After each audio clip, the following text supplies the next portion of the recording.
ನಮ್ಮ ವಾಲ್ಮೀಕಿ ಸಮಾಧಿ ಮಾಡಿ ಅದ್ರ ಮೇಲೆ ಸಿಂಹಾಸನ ಇಟ್ಟು ಕುಂದ್ರಂತ ಕೆಲಸ ನಾಗೇಂದ್ರ ಅವ್ರು ಮಾಡ್ತಾರ. ಲೂಟಿ ಹೊಡೆದಂತ ಹೇಳಿಸಿರಲ್ಲ, ಮತ್ತೆ ಯಾಕೆ ಅವ್ನಿಗೆ ಪ್ರಮೋಷನ್ ಕೊಟ್ರಿ? ದಲಿತರ ದುಡ್ಡು ಹೊಡೆದ್ರಿ ನೀವು, ಅದೇ ಲಿಂಗಾಯತರು, ಒಕ್ಕಲಿಗರು, ಬ್ರಾಹ್ಮಣರು ದುಡ್ಡು ಹೊಡೆದ್ರೆ ನಿಮ್ ಮನೆ ಬರ ಗೊತ್ತಾಗ್ತಿತ್ತು. ಏನ್ರ ಅಂದ ತಕ್ಷಣ ಬಾಬಾ ಸಾಹೇಬ್ ಅಂಬೇಡ್ಕರ್ ಬರೆದಂತ ಸಂವಿಧಾನ ಬುಕ್ ತೋರಿಸ್ಬಿಡ್ತೀರಿ. ಆಮೇಲೆ ದಲಿತರ ದುಡ್ಡು ದಲಿತರ ಲೂಟಿ ಹೊಡ್ರಿ ಅಂತ ಮಾಡಿದಾರ. ಕಾಂಗ್ರೆಸ್ ಪಕ್ಷದವರು ಒಂದ್ ಡೆಡ್ ಲೈನ್ ಹಾಕಿದ್ದಾರೆ, ಮಂತ್ರಿ ಆದ್ಮೇಲೆ ಮಿನಿಮಮ್ 2,000 ಕೋಟಿ ಲೂಟಿ ಹೊಡಿಬೇಕು. ಸಿದ್ದರಾಮಯ್ಯ ಸಾಹೇಬ್ರೆ ಹೇಳಿ ಒಪ್ಪಿಂದ ಮತ್ತೆ ಅದೇ ಏನ್ ಚರ್ಚೆ ಮಾಡ್ತೀರಿ? ಲೂಟಿ ಹೊಡೆದಂತ ಹೇಳಿಸಿರಲ್ಲ, ಮತ್ತೆ ಯಾಕೆ ಅವ್ನಿಗೆ ಪ್ರಮೋಷನ್ ಕೊಟ್ರಿ? ಸಚಿವ ಬಿ ನಾಗೇಂದ್ರ ರಾಜೀನಾಮೆ ಒತ್ತಾಯಿಸಿ ಇಂದು ಬೆಂಗಳೂರಿನ ಫ್ರೀಡಂ ಪಾರ್ಕ್ ನಲ್ಲಿ ಬಿಜೆಪಿ ವತಿಯಿಂದ ಪ್ರತಿಭಟನೆ ಹಾಗೂ ವಿಧಾನಸೌಧ ಮುತ್ತಿಗೆಯನ್ನು ಹಾಕ್ತಾ ಇರ್ತಕ್ಕಂಥದ್ದು. ಸೊ ಇದರ ಸಂಬಂಧ ಮಾತಾಡ್ಲಿಕ್ಕೆ ಬಿಜೆಪಿ ಶಾಸಕರಾಗಿರ್ತಕ್ಕಂಥ ರಾಜುಗೌಡರು ನಮ್ಮನ್ನು ಇದ್ದಾರೆ. ಸರ್, ಅವ್ರನ್ನ ಮಾತಾಡ್ತಾ ಹೋಗ್ತಾ ಇದ್ವಿ. ಸರ್, ಬಿ ನಾಗೇಂದ್ರ ಅವರು ರಾಜೀನಾಮೆ ಕೊಡ್ಲೇಬೇಕಾ? ಅದೊಂದು ಪರಿಹಾರನ ಇಲ್ಲ ಏನಾದ್ರು ಬೇರೆ ಇದೆ ಅಂತ? ನಾಗೇಂದ್ರ ರಾಜೀನಾಮೆ ಕೊಡ್ಲೇಬೇಕು. ಯಾಕಂತಂದ್ರೆ 187 ಕೋಟಿ ಎಸ್ಟಿ ನಿಗಮದು ದುಡ್ಡನ್ನು ಲೂಟಿ ಹೊಡೆದಿದ್ದಾರೆ.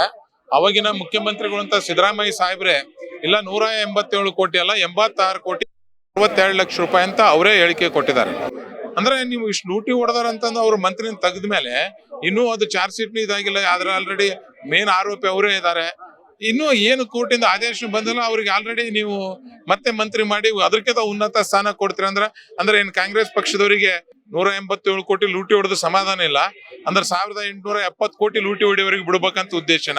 ಏನ್ ನಿಮ್ ಉದ್ದೇಶ? ಇವತ್ತು ದಲಿತರನ್ನ ಅಂದ್ರೆ ಯಾರು ಕೇಳೋರಿಲ್ಲ ಅಂತ ಅರ್ಥನ? ಅದೇ ಇವತ್ತು ನೀವು ವಾಲ್ಮೀಕಿ ನಿಗಮದ ಹಣ ಬಿಟ್ಟು ನೀವು ಏನಾದ್ರೂ ಒಕ್ಕಲಿಗರ ನಿಗಮದ ಹಣ ಆಗಿರ್ಬೋದು ಅಥವಾ ಲಿಂಗಾಯತರ ಅಭಿವೃದ್ಧಿ ನಿಗಮದ ಹಣ ಆಗಿರ್ಬೋದು, ಅದು ಲೂಟಿ ಹೊಡೆದ್ ನೋಡ್ಬೇಕು. ಇಷ್ಟೊತ್ತಿಗೆ ನಿಮ್ಮ ಮೈ ಮೇಲೆ ಬಟ್ಟೆ ಹಾಕಲಾರ್ದಂಗೆ ಎಲ್ಲರೂ ಬಿಚ್ಚು ಓಡಿಸಂತ ಒಂದು ಕೆಲಸವನ್ನು ಮಾಡ್ತಿರು. ದಲಿತರ ಹಣ ಅಂದ್ರೆ ಯಾರು ಕೇಳೋರಿಲ್ಲ ಅಂತೇಳಿ ಈ ತರ ಮಾಡ್ತಿದ್ರೆ ತಪ್ಪು. ಅದಕ್ಕೋಸ್ಕರ ದಯವಿಟ್ಟು ಅವನು ಇಮಿಡಿಯೇಟ್ಲಿ ನಾಗೇಂದ್ರ ರಾಜೀನಾಮೆ ತಗೋಬೇಕಂತೇಳಿ ನಮ್ಮೆಲ್ಲರೂ ಹೋರಾಟ ಇದೆ. ಸೊ ಮುಖ್ಯಮಂತ್ರಿ ಡಿ ಕೆ ಶಿವಕುಮಾರ್ ಹೇಳ್ತಾ ಇದ್ದಾರೆ ಚರ್ಚೆಗೆ ಬನ್ನಿ ಮಾತಾಡೋಣ ಅಂತ ಹೇಳ್ತಾರೆ ಸರ್. ಆದ್ರೂ ಬಿಜೆಪಿ ಯಾಕೆ ಚರ್ಚೆಗೆ ಹೋಗ್ತಾ ಇಲ್ಲ ಅಂತ? ಅಲ್ಲ, ಏನ್ ಚರ್ಚೆ ಬರ್ಬೇಕ್ರಿ ಹೇಳ್ರಿ ನೀವೇ. ಚರ್ಚೆಗೆ ಏನ್ ಬರ್ಬೇಕು?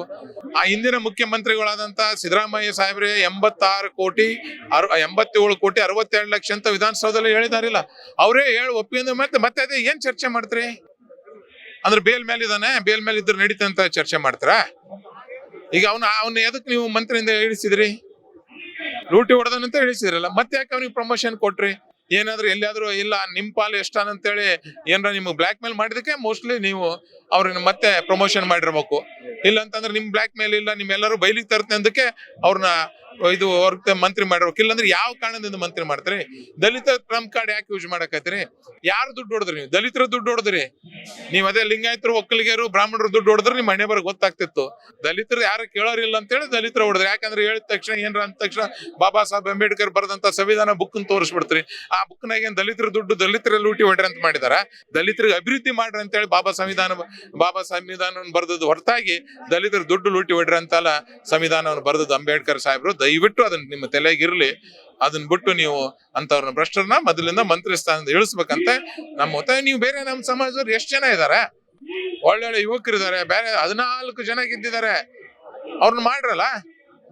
ಇವು ಭ್ರಷ್ಟ ಕಳಂಕಿತರನ್ನ ಯಾಕೆ ಮಾಡ್ತೀರಿ ಅಂತ ನಮ್ಮ ಒತ್ತಾಯ ಇದೆ. ಪಿ ನಾಗೇಂದ್ರ ಹೇಳ್ತಾರೆ ನಾನು ಆರೋಪಿ ಅಷ್ಟೇ, ಅಪರಾಧಿ ಅಲ್ಲ ಅಂತ ಹೇಳ್ತಾ ಇದ್ದಾರೆ. ಅಪರಾಧಿ ಅಲ್ವಾ ಸರ್ ಒಂದು ಪ್ರಕರಣದಲ್ಲಿ? ಅಲ್ರಿ, ಅಪರಾಧಿ ನಾನು ಅಲ್ಲ ಆರೋಪಿ ಅಂತ ಯಾರು ಹೇಳ್ತಾರೆ ಹೇಳ್ರಿ? ಯಾರ ಕಳು ಮಾಡಿದೀನಿ ಅಂತ ಹೇಳ್ತಾರ? ಯಾರ ಮರ್ಡರ್ ಮಾಡಿದೀನಿ ಅಂತ ಹೇಳ್ತಾರ? ಯಾರು ತಪ್ಪು ಮಾಡಿರ್ತಾರ ನಾನು ತಪ್ಪು ಮಾಡಿ ಅಂತ ಒಪ್ಪಿಗೆ ಸಾಧ್ಯನೇ ಇಲ್ಲ. ಅವ್ರು ಹೇಳ್ತಾರೆ, ಇಡೀ ಜಗತ್ತಿಗೆ ಗೊತ್ತಿದೆ ಅಲ್ಲ. ನಿಮ್ ಮುಖ್ಯಮಂತ್ರಿಗಳಾದಂತ ಸಿದ್ದರಾಮಯ್ಯ ಸಾಹೇಬ್ರು ಹೇಳಿದಾರ ಅಂದ್ರೆ ಸಿದ್ದರಾಮಯ್ಯ ಸಾಹೇಬ್ರು ತಪ್ಪು ಹೇಳಿದಾರ ಏನ್ ಸುಳ್ಳು ಹೇಳಿದಾರ? ಬಂದ್ರೆ ಅವ್ರ ವಿರುದ್ಧ ನೀವ್ ಹೇಳಿಕೆ ಕೊಡ್ರಿ. ವಿಧಾನಸೌಧದಲ್ಲಿ ಅವ್ರು ನಿಂತು ಹೇಳಿದ್ರಲ್ಲ 87 ಕೋಟಿ 62 ಲಕ್ಷ ಅಂತ ಹೇಳಿದ್ರಲ್ಲ.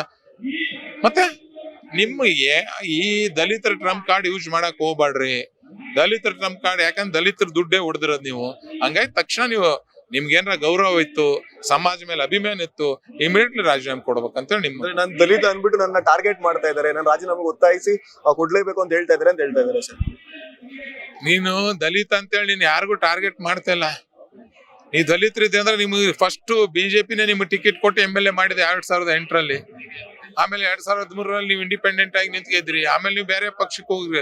ನೀವು ಸ್ವತಂತ್ರ, ಅದು ನೀವೇನಾದ್ರೂ ಮಾಡ್ಬೋದು. ಆದ್ರೆ ಹಂಗಿತ್ತಂದ್ರೆ ನಿಮ್ಗೆ ಯಾಕೆ ಅಲ್ಲಿ ಟಿಕೆಟ್ ಕೊಡ್ತಿತ್ತು? ನಿಮ್ನ ಯಾಕೆ MLA ಆಗಿ ಮಾಡ್ತಿತ್ತು? ನೀವು ಈಗ ದುಡ್ಡು ಹೊಡೆದು ಸಿಗೆ ಬಿದ್ದು ಈ ಟ್ರಂಪ್ ಕಾರ್ಡ್ ಯೂಸ್ ಮಾಡ್ಬಾಡ್ರಿ. ನೀವ್ ಯಾರು ದುಡ್ಡು ಹೊಡೆದ್ರಿ? ನೀವು ದಲಿತರ ದುಡ್ಡು ಹೊಡೆದ್ರಿ. ನಿಮ್ಮ ಮಂತ್ರಿ ಅವಧಿಯಲ್ಲಿ ಯಾವ ದಲಿತ ಯುವಕ ಫಾರನಿಗೆ ಹೋಗಿ ಸ್ಕಾಲರ್ಶಿಪ್ ತಗೊಂಡೋಗಿ ಫಾರನಿಗೆ ಹೋಗಿ ಓದಿದ ಹೇಳ್ರಿ? ಯಾವ ದಲಿತರಿಗೆ ಎಷ್ಟು ಬೋರ್ವೆಲ್ ಕೊಟ್ರಿ ಹೇಳ್ರಿ? ಯಾವ ದಲಿತರಿಗೆ ಎಷ್ಟು ಲ್ಯಾಂಡ್ ತೊಗೊಳಕ್ ದುಡ್ಡು ಕೊಟ್ರಿ ಹೇಳ್ರಿ? ಯಾವ ದಲಿತರಿಗೆ ಯುವಕರು ಏನಾದಾರ ನಿರುದ್ಯೋಗಿ ಯುವಕರಿಗೆ ಯಾರಿಗೆ ನೀವು ಉದ್ಯೋಗಗೋಸ್ಕರ ಕಾರ್ಗಳು ಕೊಡಿಸಿದ್ರಿ ಹೇಳ್ರಿ? ಏನ್ ಮಾಡಿದ್ರಿ ಹೇಳ್ರಿ? ದಲಿತರ ಹೆಸರು ಹೇಳಿ ದಲಿತರನ್ನ ಸಂಪೂರ್ಣ ದಲಿತ ನಮ್ಮ ವಾಲ್ಮೀಕಿ ಸಮಾಜ ಸಮಾಧಿ ಮಾಡಿ ಅದ್ರ ಮೇಲೆ ಸಿಂಹಾಸನ ಇಟ್ಟು ಕುಂದ್ರಂತ ಕೆಲಸ ನಾಗೇಂದ್ರ ಅವ್ರು ಮಾಡ್ತಾರ, ಅದು ಒಳ್ಳೇದಲ್ಲ ಅಂತ ಹೇಳಕ್ ಇಚ್ಛಪಡ್ತೀನಿ. ಇಷ್ಟೆಲ್ಲ ಆರೋಪ ಇದ್ರು ಸಮೇತ ಕಲ್ಯಾಣ ಕರ್ನಾಟಕದ ಅವರು ಅಭಿವೃದ್ಧಿ ಇನ್ಚಾರ್ಜ್ ಕೊಟ್ಟಿದ್ದಾರೆ ಸರ್ ಕಾಂಗ್ರೆಸ್ ಹೈಕಮಾಂಡ್. ಇದ್ರ ಬಗ್ಗೆ ಹೇಳೋದಾದ್ರೆ ನೋಡ್ರಿ, ಕಾಂಗ್ರೆಸ್ ಪಕ್ಷದವರು ಒಂದು ಡೆಡ್ ಲೈನ್ ಹಾಕಿದ್ದಾರೆ. ನಮ್ಮ ಹತ್ರ ಇಷ್ಟು ಮಂತ್ರಿ ಆದ್ಮೇಲೆ ಮಿನಿಮಮ್ 500 ಕೋಟಿಯರ ಲೂಟಿ ಹೊಡಿಬೇಕು, 1000 ಕೋಟಿಯರ ಲೂಟಿ ಹೊಡಿಬೇಕು, 2000 ಅಂತ ಒಂದು ಮಾರ್ಗಸೂಚಿ ಹಾಕೊಂಡಿದ್ದಾರೆ. ಹಂಗಾಗಿ ಆ ಲೆವೆಲ್ ಇನ್ನೂ ನಾಗೇಂದ್ರ ಬಂದಿಲ್ಲ, ಇನ್ನೂ ಹೆಚ್ಚಿನ ಲೂಟಿ ಹೊಡಿಲ್ಲ ಅಂತೇಳಿ ಅವ್ರಿಗೆ ಇನ್ನೂ ಅಧಿಕಾರ ಹೆಚ್ಚಿಗೆ ಕೊಟ್ಟಿದ್ದಾರೆ, ಹೊರತಾಗಿ ಬೇರೆ ಏನಿಲ್ಲ. ಮುಂದಿನ ದಿನಗಳಲ್ಲಿ ಬಿ ನಾಗೇಂದ್ರ ರಾಜೀನಾಮೆ ಕೊಟ್ಟಿಲ್ಲ ಅಂದ್ರೆ ನಿಮ್ಮ ಹೋರಾಟ ಹೆಂಗಿರ್ತದೆ ಏನು ಅಂತ ನೋಡ್ರಿ, ನಮ್ಮ ರಾಜ್ಯಾಧ್ಯಕ್ಷರು ಆಲ್ರೆಡಿ ಈಗ ಹೋರಾಟ ರೂಪಿಸ್ತಿದ್ದಾರೆ. ಅಷ್ಟು ಸರಳಾಗಿ ಬಿಡಂಗಿಲ್ಲ. ಅವ್ರು ರಾಜೀನಾಮೆ ತಗೋತಾನ ನಮ್ಮ ಹೋರಾಟ ಇದ್ದೇ ಇರುತ್ತೆ. ಸರ್, ಇವಾಗ ವಿಧಾನಸೌಧ ಮುತ್ತಿಗೆ ಆಗ್ತೀರಾ ಅಂತ ಮಾಹಿತಿಗಳು ಬರ್ತಿದೆ. ಸೊ ಏನ್ ಆಗ್ತೀರಾ ಏನು ಸರ್? ಈಗ ನೋಡ್ರಿ, 3 ತಂಡಗಳಾಗಿ ಹೋರಾಟವನ್ನು ನಮ್ಮ ಇದರಲ್ಲಿ ನಡೆಸಿದ್ದಾರೆ. ಆಲ್ರೆಡಿ ರಾಜ್ಯಾಧ್ಯಕ್ಷರ ನೇತೃತ್ವದಲ್ಲಿ ಆರ್ ಅಶೋಕ ನೇತೃತ್ವದಲ್ಲಿ ವಿಧಾನಸೌಧ ಮುತ್ತಿಗೆ ಹಾಕಿದ್ದಾರೆ. ಆ ಮುತ್ತಿಗೆ ಹಾಕಿದ್ದಾರೆ, ಅವ್ರನ್ನ ಪೊಲೀಸರು ಬಂಧಿಸಿದ್ದಾರೆ ಅಂತೇಳಿ ಒಂದು ಮಾಹಿತಿ ಬಂದಿದೆ. ಕಾದ್ ನೋಡ್ಬೇಕು ಇನ್ನು ಏನೇನು ರೂಪರೇಷೆಗಳು ಆ ತರ ಪ್ಲಾನ್ ಪ್ರಕಾರ ಹೊರಟಿದೆ. ಇದಿಷ್ಟು ಬಿಜೆಪಿ ಶಾಸಕ ರಾಜುಗೌಡರು ಮಾತಾಡಿದ್ದಾರೆ. ಕ್ಯಾಮ್ರಾ ಪರ್ಸನ್ ಅಭಿಲಾಷ್ ಜೊತೆ ಅನಿಲ್ ಎನ್, ಕರ್ನಾಟಕ ಟಿವಿ, ಬೆಂಗಳೂರು.